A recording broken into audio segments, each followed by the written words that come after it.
नमस्कार, आप देख रहे हैं अमर उजाला। आपके साथ मैं हूं अक्षय अग्रवाल। लोकसभा चुनाव में मिली करारी शिकस्त के बाद से ही भारतीय जनता पार्टी के अंदर मचे घमासान को थामने के लिए राष्ट्रीय स्वयंसेवक संघ ने अब कमान संभाल ली है। इसी कड़ी में बुधवार को मुख्यमंत्री यहां योगी आदित्यनाथ और संघ के सह कार्यवाहक अरुण कुमार की मौजूदगी में सरकार, संघ और बीजेपी संगठन के बीच समन्वय को लेकर एक बड़ी बैठक हुई, जिसमें सरकार और संगठन के बीच बेहतर समन्वय के साथ ही उपचुनाव की रणनीति, निकायों और बोर्डों में पार्टी पदाधिकारियों की नियुक्ति समेत कई मुद्दों पर चर्चा हुई है। बैठक में तय हुआ है कि उपचुनाव में बीजेपी के साथ संघ कार्यकर्ताओं को भी तैयारियों के साथ भागीदारी यहां मिलनी होगी। सूत्रों के मुताबिक मुख्यमंत्री आवास पर करीब 2.5 घंटे तक हुई बैठक में सबसे ज्यादा चर्चा सरकार और संगठन के कद को लेकर छिड़ी रार को लेकर हुई।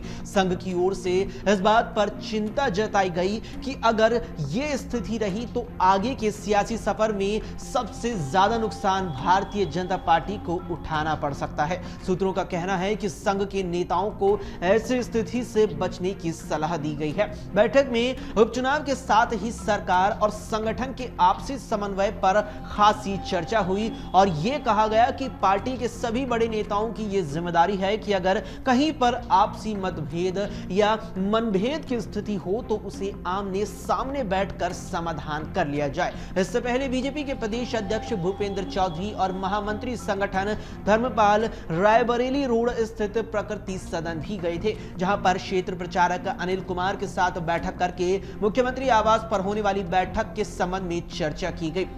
बैठक में दोनों उप मुख्यमंत्री केशव प्रसाद मौर्य और ब्रजेश पाठक के अलावा बीजेपी प्रदेश अध्यक्ष भूपेंद्र चौधरी, महामंत्री संगठन धर्मपाल, क्षेत्र प्रचारक पूर्वी अनिल कुमार और क्षेत्र प्रचारक पश्चिमी महेंद्र भी मौजूद रहे। सूत्रों के मुताबिक बैठक में उपचुनाव की तैयारियों पर चर्चा हुई, खासतौर से बूथ मंथन को और मजबूत करते हुए बूथवार छोटी छोटी बैठकें करके जनता के बीच लगातार संवाद करने की रणनीति पर भी चर्चा हुई है। कहा गया है कि विपक्ष द्वारा आरक्षण और संविधान को लेकर बनाए जा रहे नैरेटिव को खत्म करने के लिए लोगों के बीच सच्चाई रखने की बात कही गई है। बैठक में यह भी तय किया गया है कि विपक्ष द्वारा फैलाए जा रहे पीडीए के भ्रमजाल को तोड़ने के लिए भी बूथवार हर समाज के लोगों को जोड़कर जनता के बीच सरकार और पार्टी के नजरिए को रखे। बैठक में यह भी तय किया गया है कि पिछले सदस्यता अभियान में पिछड़े और दलित समाज के लोगों को यहां और भी बेहतर तरीके से जोड़ा जाए।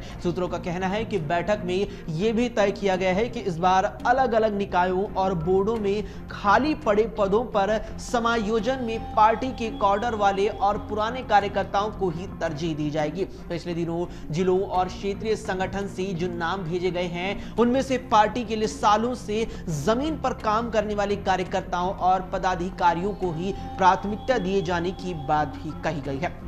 जो लोग दूसरे दलों से पार्टी में आए हैं उन्हें बाद में समायोजित किया जाएगा। बैठक में यह माना गया है कि जमीनी कार्यकर्ताओं के बीच पनपे असंतोष और उपेक्षा के कारण ही लोकसभा चुनाव में बीजेपी को नुकसान उठाना पड़ा है। इसीलिए आगे से पुराने और कॉडर वाले कार्यकर्ताओं के सम्मान का ख्याल रखा जाए, उनकी उपेक्षा की शिकायतों को दूर किया जाए। नौकरशाही के मनमाने व्यवहार को लेकर भी बैठक में कहा गया है कि जिला स्तर पर पार्टी पदाधिकारियों और जिला प्रशासन के अधिकारियों के बीच बेहतर समन्वय से जनता के काम कराने की व्यवस्था को प्रभावी बनाया जाए। अभी के लिए इतना ही। देश और दुनिया की तमाम खबरों के लिए आप देखते रहें अमर उजाला।